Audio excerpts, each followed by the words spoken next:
Em seus passos, o que faria Jesus? Capítulo 29. O café da manhã na comunidade era a única hora do dia em que todo o grupo se reunia para desfrutar de momentos de descontração e confraternizar. Era quando as pessoas dividiam experiências e também se divertiam. O bispo e o Dr. Bruce costumavam contar casos e histórias engraçadas. Era um grupo de discípulos bem-humorados, apesar da atmosfera de dor e tristeza que os cercava constantemente. O bispo costumava dizer que o bom humor era um dom de Deus e, em seu caso, era a única válvula de escape para toda a pressão que costumava pesar sobre ele. Naquela manhã, ele estava lendo em voz alta alguns trechos de um jornal e outros o ouviam. De repente, parou e sua fisionomia ganhou um ar grave e triste. As pessoas olharam para ele e correram para a mesa onde se encontrava. Morto a tiros enquanto furtava carvão de dentro de um vagão. A família estava passando frio e ele, desempregado há 6 meses. 6 filhos e esposas vivendo em 3 cômodos. Uma das crianças enrolada em trapos dentro de um armário. Eram manchetes que ele ia lendo devagar. Então começou a ler o relato detalhado sobre os tiros e sobre a visita de um repórter ao cortiço onde vivia a família. Terminada a leitura, todos estavam em silêncio ao redor da mesa. A alegria daquela hora fora colocada de lado por essa fração da tragédia humana. A cidade rugia, encarando a comunidade como se fosse um animal feroz. A vida humana fluía como uma grande correnteza que passava pela comunidade. Os que estavam empregados corriam por ela em grande número, mas milhares estavam sendo levados pela correnteza, agarrando-se às últimas esperanças, morrendo numa terra de fartura, porque o benefício do trabalho lhes havia sido negado. Os residentes da comunidade comentavam as notícias. Um dos que haviam chegado, fazia pouco tempo, um jovem que se preparava para o ministério pastoral, disse: "Por que será que esse homem não procurou ajuda das instituições de caridade ou das autoridades civis?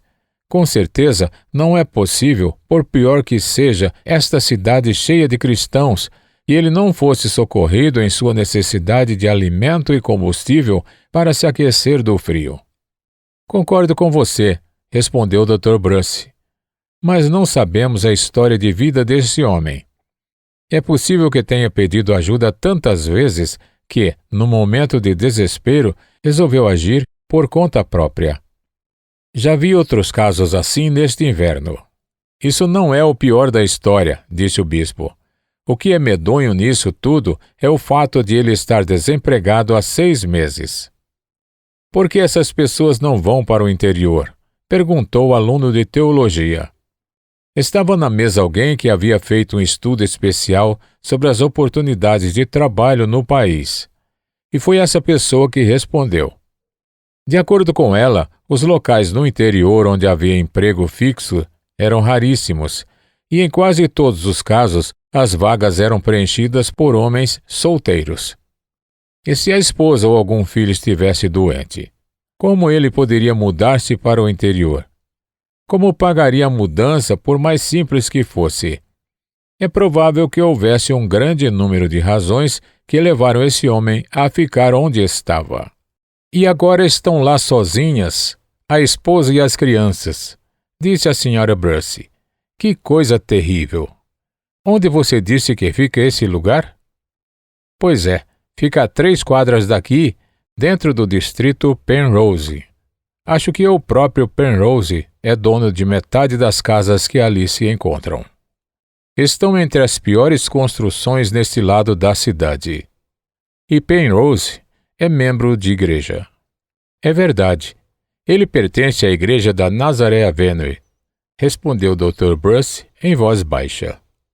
O bispo levantou-se da mesa, parecendo a própria encarnação da ira divina, e abriu a boca para fazer denúncias que raramente fazia quando a campainha tocou e um dos residentes foi abrir a porta. Diga ao Dr. Bruce e ao bispo que preciso falar com eles. Meu nome é Penrose, Clarence Penrose. O Dr. Bruce me conhece. A família reunida em torno da mesa do café escutava tudo aquilo que ele dizia. O bispo olhou para o Dr. Bruce e os dois na mesma hora retiraram-se da mesa, dirigindo-se para a porta. Entre, Penrose, disse o Dr. Bruce, e os dois acompanharam o visitante até a recepção, fecharam a porta e ficaram sozinhos com ele. Clarence Penrose era um dos homens mais elegantes de Chicago. Vinha de uma família de elite muito rica e de grande distinção social. Era extremamente rico e tinha muitos imóveis em diferentes bairros da cidade. Há muitos anos era membro da igreja que o Dr. Bruce pastoreara. Ele olhou para os dois ministros com uma fisionomia de agitação que mostrava claramente o sinal deixado por alguma experiência fora do comum. Estava bem pálido e seus lábios tremiam enquanto falava. Quando Clarence Penrose já havia se dobrado diante de uma emoção tão estranha. Os tiros, vocês estão sabendo? Leram os jornais? A família morava em uma de minhas casas. Foi uma coisa horrível. Mas não é principalmente por isso que vim até aqui. Ele gaguejava e olhava ansiosamente para os dois. O bispo estava com uma fisionomia séria. Não conseguia deixar de pensar que aquele homem elegante poderia ter feito muita coisa para aliviar os horrores dos cortiços de sua propriedade, evitando essa tragédia se tivesse sacrificado um pouco do luxo e do conforto pessoal para melhorar as condições de vida do povo de seu distrito. Penrose voltou-se para o Dr. Bruce. Doutor, exclamou aterrorizado como uma criança. Vim aqui dizer que tive uma experiência tão incomum que só pode ser explicada como sobrenatural. O senhor se lembra de que eu estava entre os que assumiram o compromisso de fazer o que Jesus faria? Eu pensava, como fui tolo que sempre estivera fazendo o que se esperava de um cristão. Contribuía generosamente para a igreja e para obras de caridade. Mas nunca dei a mim mesmo o ponto de me sacrificar. Desde que assumi o compromisso, tenho vivido num perfeito inferno de contradições. O senhor deve se lembrar que minha filhinha Diana também assumiu o mesmo compromisso junto comigo. Ela tem me feito muitas perguntas sobre os pobres e sobre onde eles moram. Fui obrigado a dar-lhe uma resposta. Ontem à noite, ela pôs o dedo em minha ferida quando me perguntou: O senhor é dono das casas em que aqueles pobres moram? São casas boas e quentinhas como a nossa? O senhor sabe como são as perguntas de uma criança.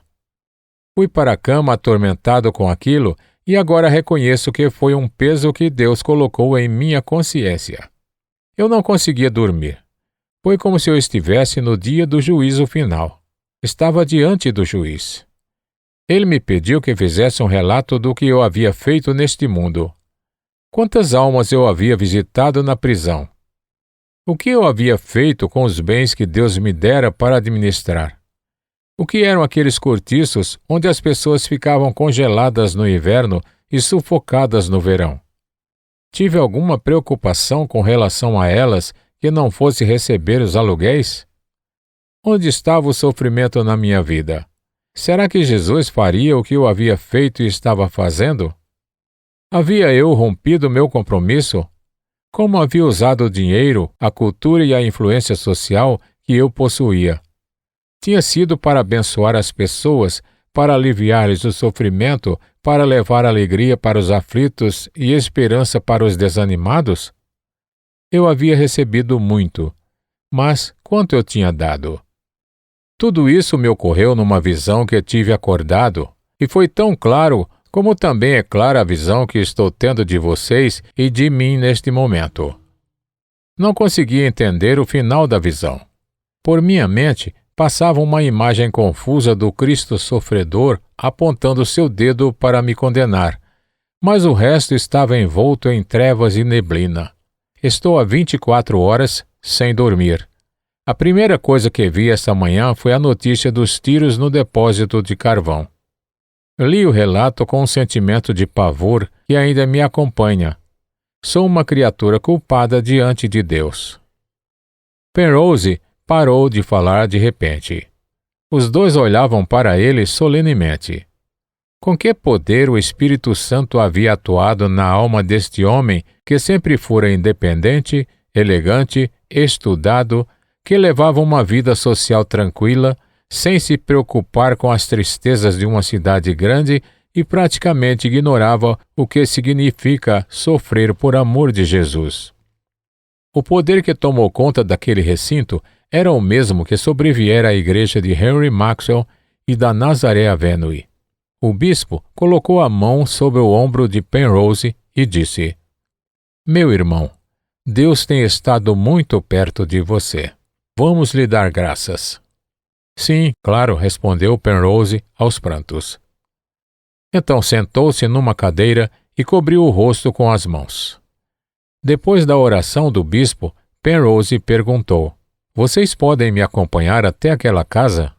Como resposta, os dois vestiram seus casacos e dirigiram-se à casa em que morava a família do homem falecido. Este era o começo de uma vida nova e desconhecida para Clarence Penrose.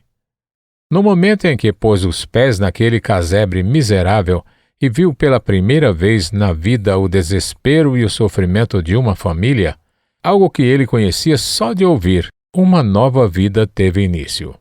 Precisaríamos de muito tempo para contar como, em obediência ao compromisso assumido, ele começou a fazer com os cortiços de sua propriedade o que achava que Jesus faria se estivesse em seu lugar ou se fosse o proprietário de outros cortiços em qualquer cidade grande. Qualquer pessoa que possa imaginar quais seriam as verdadeiras respostas a essa pergunta saberia dizer o que Clarence Penrose começou a fazer. Antes que o inverno chegasse ao auge, muitas coisas aconteceram na cidade com relação à vida das personagens dessa história dos discípulos, que prometeram seguir os passos de Jesus. Por pura coincidência, certa tarde, Felícia saiu da comunidade com um cesto de pratos prontos que ela estava levando como amostra a um padeiro no distrito de Penrose. E aconteceu de Stephen Clyde abrir a porta da carpintaria e sair em tempo de encontrá-la quando ela chegava à calçada. Por favor, permita-me carregar seu cesto, disse ele. Por que você diz, por favor, permita-me? Perguntou Felícia, passando-lhe o cesto enquanto caminhava lado a lado. Gostaria mesmo de lhe dizer algo diferente, respondeu Stephen, olhando para ela com alguma timidez misturada com uma coragem que o assustava. Ele a amava cada dia mais, desde que a vira pela primeira vez e principalmente desde o dia em que ela apareceu na carpintaria com o bispo. Agora, passadas algumas semanas, estavam novamente um na frente do outro. Diferente? Perguntou Felícia, caindo ingenuamente na armadilha. Bom, disse ele, virando o rosto na direção de Felícia e olhando para ela com o olhar de alguém que se sentia muito satisfeito com a vida. Eu gostaria de dizer, eu levo seu cesto, minha querida Felícia. Felícia nunca tinha estado tão bonita. Caminhou um pouco mais, sem olhar para ele. Sabia no coração que havia se apaixonado por Stephen há algum tempo atrás. Por fim, ela se virou e disse com timidez, enquanto seu rosto ia ficando rosado e seus olhos meigos. Então, por que você não diz? Posso mesmo? Exclamou Stephen, sem prestar atenção no cesto que carregava, tanto que Felícia lhe disse, opa, não vá derrubar as minhas guloseimas. Minha querida Felícia, por nada neste mundo eu deixaria cair algo tão precioso. E passou a andar nas nuvens por muitos quarteirões. O que eles disseram durante a caminhada é assunto particular dos dois e não temos o direito de saber. Apenas a título de informação, naquele dia o cesto não chegou ao seu destino. Mais tarde, vindo do distrito de Penrose, o bispo caminhava em silêncio por uma rua meio deserta, próxima da periferia do distrito onde ficava a comunidade. Foi quando ouviu uma voz conhecida dizer: "Conte-me, Felícia, quando foi que você se apaixonou por mim?" "Foi naquele dia, quando o vi na sua oficina", disse outra voz, com um riso tão claro, tão puro e tão doce, que fazia bem ouvi-la. "Aonde vocês estão indo com esse cesto?" perguntou o bispo, tentando parecer sério. "Estamos levando para... Para onde estamos levando isso, Felícia?" "Meu caro bispo, o estamos levando para casa, a fim de começar a cuidar dos interesses de nossa casa", completou Stephen, para socorrê-la. "É mesmo?" disse o bispo. "Espero que me convidem para fazer parte disso. Sei muito bem da qualidade dos pratos que Felícia prepara." "Bispo, meu caro bispo", disse Felícia, sem esconder sua felicidade. "O senhor será o nosso convidado de honra. Está satisfeito?" "Sim, estou", respondeu ele, interpretando as palavras de Felícia do jeito que a moça desejava. Então fez uma pausa e disse com toda a gentileza: "Deus abençoe vocês dois." E seguiu seu caminho com lágrimas nos olhos e uma oração no coração, e deixou-os ali com a alegria que era deles. Ah, o mesmo poder divino do amor que pertence à terra não seria vivido e cantado pelos seus discípulos do varão de dores que carregou os nossos pecados? Claro, com toda a certeza. Aquele rapaz e aquela moça andarão de mãos dadas através do grande deserto da dor humana da cidade, fortalecendo um ao outro, crescendo em amor no contato com as tristezas do mundo, seguindo os passos de Jesus ainda mais de perto, por causa do amor que tem um pelo outro, abençoando milhares de criaturas miseráveis, pois os dois terão um lar para compartilhar com os que não têm onde morar. Por isso, disse o Senhor Jesus Cristo, deixará o homem pai e mãe e se unirá à sua mulher. Felícia e Stephen, seguindo o Mestre, amam-no com profunda consagração e com verdadeira disposição para servir, por causa da afeição terrena que o próprio céu sanciona com sua bênção solene. Pouco depois desses fatos, Henry Maxwell, pastor de Raymond, foi a Chicago com Rachel Winslow, Virginia Page, Rowling, Alexander Powers e o diretor Marsh. O motivo era uma reunião na comunidade organizada pelo bispo e pelo Dr. Bruce, que havia conseguido convencer o Sr. Maxwell e seus discípulos em Raymond a virem participar do evento. Foram convidados também para a reunião pessoas desempregadas, gente que havia perdido a fé em Deus e nos homens, anarquistas e incrédulos, livres pensadores e pessoas que nem se davam ao trabalho de pensar. Quando a reunião começou, estavam ali, de frente para Henry Maxwell e para os outros discípulos, representantes do que havia de pior na cidade, os elementos mais perigosos e depravados. E o Espírito Santo moveu-se sobre a cidade marcada por egoísmo, pelo amor aos prazeres do mundo, manchada pelo pecado, mas que estava sob os cuidados de Deus, sem saber o que aguardava. Todos os participantes puderam ver o lema da comunidade escrito pelo estudante de teologia e colocado sobre a porta de entrada. O que faria Jesus? Henry Maxwell, assim que entrou no recinto, foi tomado de uma grande emoção, lembrando-se do apelo daquele jovem maltrapilho que havia ido ao culto da manhã na primeira igreja de Raymond. Será que o desejo que ele expressara naquele dia estava para ser realizado? Iria o movimento iniciado em Raymond realmente se espalhar por todo o país? Maxwell tinha ido para Chicago com seus amigos, em parte para saber se a resposta a essas perguntas seria achada no coração de uma cidade grande. Em poucos minutos, estaria frente a frente com aquelas pessoas. Havia ganhado experiência e coragem desde a primeira vez que falara aos operários da estrada de ferro, mas, assim como naquele dia, agora também implorava ajuda com toda a sinceridade do coração. Então entrou, e com os outros discípulos viveu uma das maiores e mais importantes experiências nesta vida. De alguma forma, sentia que aquela reunião representava uma resposta à sua pergunta perene: o que faria Jesus? Naquela noite, olhando para o rosto de homens e mulheres que há anos eram estranhos à igreja, inimigos dela, seu coração clamou: ó meu Senhor, ensina a tua igreja, como seguir melhor os teus passos. Será que a oração de Henry Maxwell estava para ser respondida? Iria a igreja na cidade obedecer ao chamado para segui-lo? Andaria em seus passos marcados por dor e sofrimento? O Espírito atuava sobre a cidade inteira. Não o entristeçais, pois ele nunca esteve tão disposto a revolucionar este mundo como agora.